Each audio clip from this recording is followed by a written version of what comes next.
Ma source d'inspiration, c'est pas mal ce qui m'entoure. Et puis, c'est mon inspiration, c'est la nature, c'est les couleurs. Les couleurs me parlent vraiment et les gens me parlent vraiment.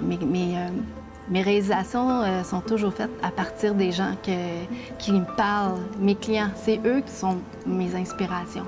C'est à travers eux tout se dessine dans ma tête. Mais l'inspiration première, je te dirais que c'est vraiment les gens, mes clients. Leur personnalité, leur vie, leur expérience. À partir d'une bonne rencontre, habituellement, l'inspiration est au maximum.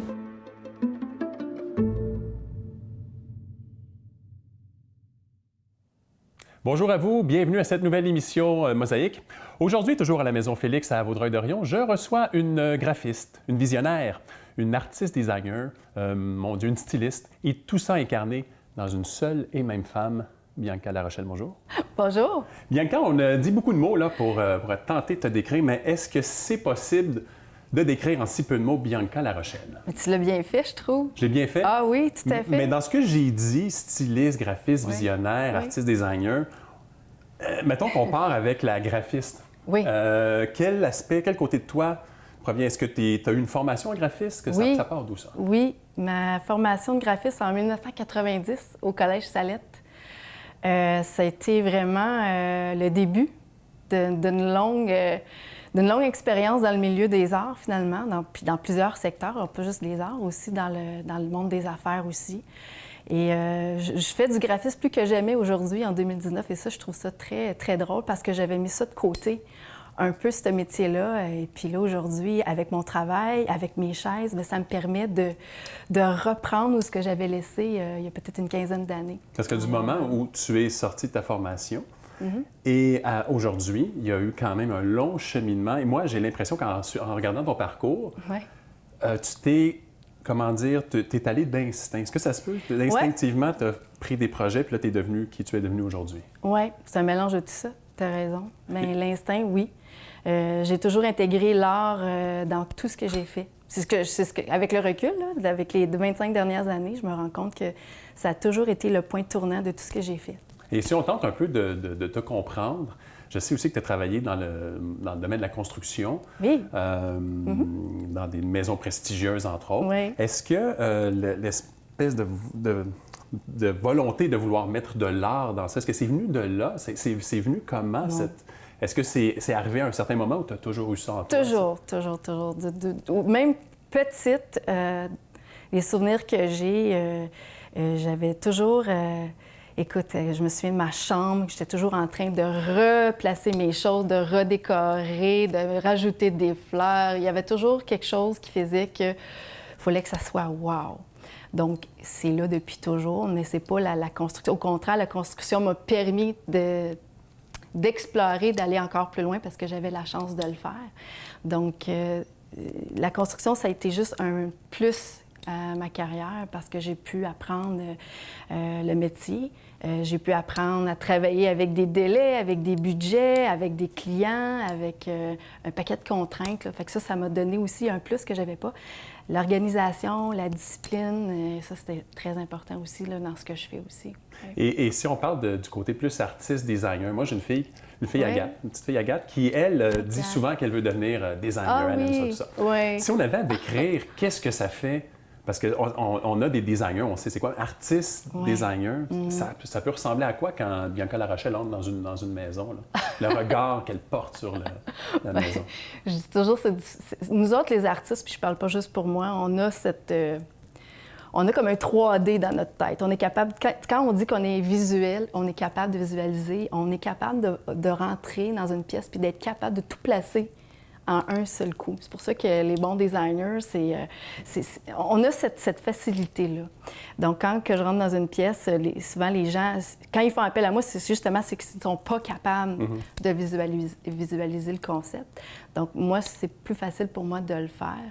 Donc, c'est ça, c'est comme inné, hein? Ça, si tu viens avec ça ou... Ouais. Il y a comme un logiciel qui est là quelque part. On sait qu'aujourd'hui, il y a des logiciels qui permettent de de réinventer une pièce, par exemple. Ouais. On n'a pas le côté artistique nécessairement. Là. C'est assez, des fois, c'est assez beige, mais c'est ça. Là, on ajoute en plus les couleurs. Il y a comme tout un ensemble de facteurs à prendre en compte. Fait qu'il y a un logiciel dans la tête de Bianca Larochelle, je comprends bien. C'est un peu ça. et par rapport, ben là, ce qu'il faut en parler, parce que là, ici, on a porté une chaise magnifique. Par rapport aux chaises, tu me disais avant l'entrevue que tu collectionnais des frames de chaises, on va le dire. Oui, comme, ça comme fait longtemps. Ça fait longtemps, oui. Oui, les chaises, c'est pas nouveau. Ça a toujours été... j'ai eu beaucoup de maisons dans ma vie, j'ai déménagé souvent. Et j'avais toujours une chaise que je refaisais au complet. Et ça, ça date pas d'hier. Puis là, j'ai continué à le faire. Puis depuis 5 ans, là, je me suis vraiment investie là-dedans. Alors, j'ai commencé à acheter des vieilles chaises dans des bazars, des chaises qui traînent sur le bord de la rue. Puis là, les gens ont commencé à m'envoyer des photos de chaises. Alors là, j'en ai accumulé plusieurs pour justement, quand j'ai des clients qui veulent des chaises ou j'ai un projet, j'ai un inventaire qui est déjà prêt. Alors, je vais sélectionner le type de chaise pour le décor que j'ai besoin. Et puis souvent, c'est les gens qui ont déjà des chaises. Maintenant, les gens savent que je fais des chaises. Fait que souvent, c'est des chaises que les gens ont depuis des années, qui étaient comme léguées dans la famille. Ah, ça, c'est la chaise de ma grand-mère. J'aimerais ça que tu refasses quelque chose. Alors moi, je prends la chaise et le but, c'est de donner une deuxième vie, bien sûr. Puis c'est surtout des personnalisés pour aller dans le décor de mes clients. Donc, ça donne des chaises comme ça qui sont assez flyées, sont très colorées, mais ils ont toutes une personnalité. Il n'y en a jamais une de pareille. Des fois, je les peinture moi-même. Des fois, je fais de l'impression. Ça m'arrive que j'ai utilisé des vieilles cravates, des vieux morceaux de carré de soie que j'ai achetés un petit peu partout. Donc, il n'y a jamais une chaise qui se ressemble. Ils ont toujours vraiment une personnalité à elles, propre à elles. Et les gens qui sont invités à aller une soirée chez toi, aller souper chez toi, est-ce qu'ils ont de la difficulté à choisir sur quelle chaise ils vont s'asseoir? Est-ce que c'est comme ça Il y a beaucoup de chaises chez moi, mais il y en a pas qui sont de ce type-là, je te dirais. Mais il y a beaucoup de chaises parce que ma maison, c'est mon atelier. Okay. Alors, les gens qui viennent chez moi, à chaque fois qu'ils rentrent chez moi, il y a toujours des chaises qui sont en train de se faire belles. Je suis toujours en train d'en refaire quelques-unes. Donc, non, il n'y a pas tant de chaises que ça chez nous. Il y en a, mais ce ne sont pas comme ça. Mais est-ce que c'est dur, des fois? Est-ce qu'on est attaché, comme il y a des artistes qui sont attachés à certaines de leurs œuvres? Est-ce que c'est un peu la même chose avec c'est une œuvre quand même? Est-ce que des fois, on est tellement attaché celle-là, je la garde? Non. Non, c'est pas arrivé? Non, pas encore. Pas encore. Ah non. Peut-être un jour, mais pour l'instant, non. Ils sont toutes parties. Et si les gens voient cette chaise-là, entre autres, puis veulent aller plus loin pour savoir, bien, ça m'intéresse, on va où pour connaître Bianca Larochelle? Je suis sur tous les réseaux sociaux qu'on connaît bien, mais j'ai aussi mon site web où tous mes projets sont là, autant de design que sur les chaises. Donc, c'est biancalarochelle.com. Alors, tout est là. Bien, on va poursuivre parce que, bon, on a pris une petite bouchée sans trop aller dans les détails, mais on vous recevra à nouveau. C'est ça que je dis. Ça me ferait plaisir. On va revenir, parce que l'émission Mosaïque, elle va durer pendant 15 ans. Donc, on va vous recevoir. Oui, je vous le souhaite. On va vous réinviter. Merci Bianca, ça a été un grand plaisir. C'est très agréable. Merci beaucoup. Et tant qu'à vous, restez là, on se retrouve dans quelques minutes. Salut.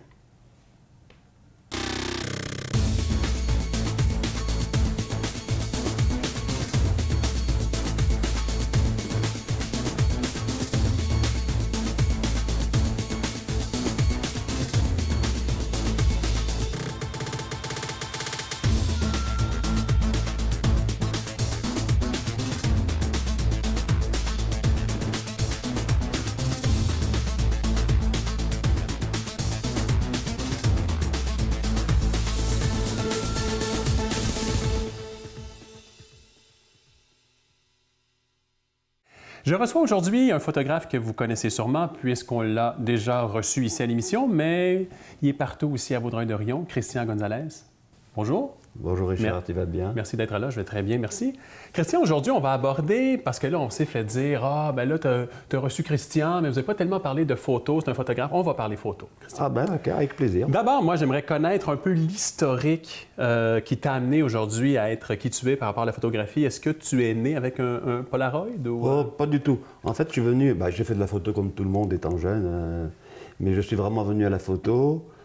par la force des choses, j'allais dire. La force des choses? Oui, par la force des choses. Lorsque j'ai créé le site Talent d'ici, où je traitais d'actualités artistiques et culturelles, d'événements qui se passaient dans la région, et bien entendu, c'est articles, il fallait que je les illustre de photos. Ouais. Très souvent, lorsque tu demandes l'autorisation à quelqu'un d'utiliser une photo et autres, ça peut être très long. Moi, j'aime bien que ça soit facile. Ça aille très vite. Oui. Donc, j'ai pris l'habitude de faire les photos moi-même, de me rendre aux événements, de me rendre au vernissage. C'est vraiment parti de là? C'est parti de là. Et j'en ai fait de plus en plus. Et plus j'en faisais, plus j'avais l'impression que je m'améliorais. Et voilà, c'est parti comme ça, finalement. Est-ce que tu l'as fait plus de façon autodidacte ou tu es allé suivre des cours? Comment ça s'est... Non, complètement. C'est la raison pour laquelle, lorsqu'on me dit que je suis photographe, je préfère dire que je fais de la photo. Parce que dans le terme de photographe que je respecte, j'y vois également des études qui sont souvent sanctionnées par un diplôme, etc., ce que je n'ai pas. Est-ce qu'on a vraiment besoin d'un diplôme pour prendre de bonnes photos? Probablement que techniquement, oui. Peut-être qu'au niveau créatif, un peu moins. Enfin, je ne sais pas. C'est quoi une bonne photo pour toi, Christian? Moi, je fais toujours... Y a-t-il une différence entre une bonne et une belle photo? Oui, je fais toujours la différence entre une bonne photo et une belle photo. Une belle photo, c'est une photo qui va être parfaite, j'allais dire techniquement, même au niveau de la composition, au niveau des couleurs, au niveau de la lumière. On va faire une belle photo de carte postale. C'est une belle photo. Alors qu'une bonne photo sera peut-être moins bonne techniquement parlant. Peut-être qu'il y aura un peu plus de grain, peut-être que la définition ne sera pas très bonne, mais elle va laisser passer une émotion. D'autant, surtout s'il y a des personnes qui sont sur cette photo-là. Et ça, ce sont des bonnes photos. Lorsqu'on voit les photos qui ont marqué l'histoire de la photographie, des photos qui datent de plusieurs décennies, ce pas des photos qui avaient la qualité qu'on a aujourd'hui, des photos noires et blancs, souvent même un petit peu floues, mais par contre, où il y avait une émotion terrible, et ces photos-là sont entrées dans les annales de la photographie. Et pour moi, c'est ça la grande différence. Et alors, est-ce que je fais des belles photos? Est-ce que je fais des bonnes photos? J'ai l'impression que, humblement, je me situe un peu entre les deux. On peut parler de photos de tête et de photos de cœur, peut-être? Peut-être. Hein? Oui, parce que lorsque je parle d'émotion, on est en plein dans le cœur. Hein? Absolument. Et la photo, c'est aussi beaucoup démocratisé avec le temps. Tu sais, aujourd'hui, on peut prendre de superbes photos avec nos appareils de téléphone. Est-ce que ça vient un peu... pas altérer, mais est-ce que ça vient un peu justement changer notre façon de voir, de prendre, de consommer la photographie? Je trouve que ça aide finalement l'univers de la photographie pour deux raisons. La première, c'est que dans beaucoup de cas, les photos qui sont faites avec des téléphones ne sont pas très bonnes. Pas au niveau technique, parce que les téléphones font maintenant de très bonnes photos, mais parce que très souvent on les fait rapidement, on les fait sans avoir un souci de composition et autres. Et automatiquement, les bonnes photos faites par des photographes vont un petit peu sortir du lot, surtout sur les réseaux sociaux. Donc c'est pour ça que je dis que c'est bon pour la photographie.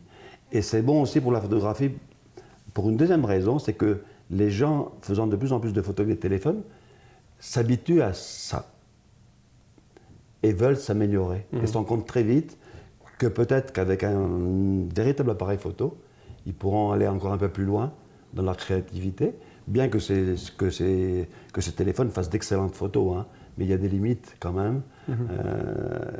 Et on voit des gens de plus en plus qui s'inscrivent à des clubs photo. Moi, je fais partie du club photo de Vaudreuil-Dorion qui a quasiment doublé au niveau des adhérents en quelques années. Et je pense que, justement, ça se démocratise beaucoup, beaucoup. Puis en même temps, ça se démocratise peut-être parce que l'image, le pouvoir de l'image est rendu très fort à l'ère des réseaux sociaux. Aujourd'hui, si on n'a pas si on fait une publication, par exemple, sur Facebook, pour prendre lui, ou Instagram, qui n'est que ça de l'image. Oui, tout à fait. Donc ça vient faire en sorte qu'on va la démocratiser, la photo, mais on va la rendre accessible aussi à d'autres, qu'elle soit bonne ou pas bonne. On se rend compte surtout que les gens, de plus en plus, regardent des photos plutôt que de lire des textes. Et lorsqu'on veut faire passer une information, il vaut mieux mettre une photo et 2 lignes que 15 lignes et pas de photo. Les gens regardent les photos. Même et les études le prouvent, lorsque les gens font des recherches sur Google, ils ont de plus en plus tendance à aller d'abord sur images, pour voir quelles sont les images qui correspondent à leur recherche. Donc la photo prend un pouvoir extraordinaire en ce moment. Hein. Et parce que les gens ne prennent plus le temps de lire non plus. Ça va très vite sur les réseaux sociaux. Hein.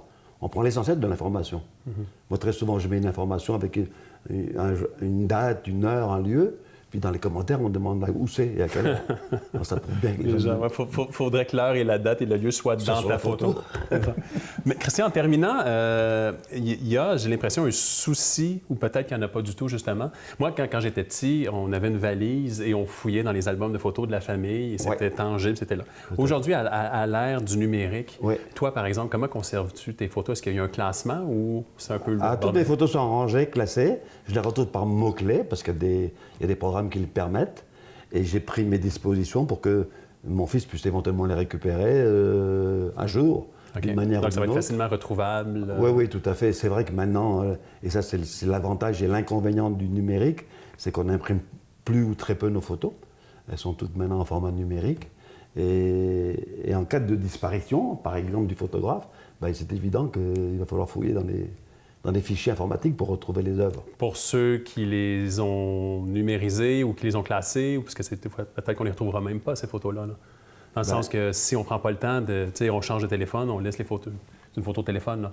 Mais on prend pour acquis que les photos vont toujours demeurer quand finalement, c'est peut-être pas le cas. Si on ne s'en occupe pas, finalement, si on ne prend pas du temps pour s'en occuper. Elles peuvent disparaître en un millième de seconde. Dernière question, rapidement. La photo que tu aimerais prendre, tu n'as pas encore prise. Est-ce qu'il y en a une? Une femme nue? Au Parc Valois, je ne sais pas. Pourquoi pas? Voilà, tu me donnes une idée. Vraiment? Oui. On va la voir? On va tout faire pour. C'est gentil. Merci, Christian. Merci pour ça. Merci, Richard.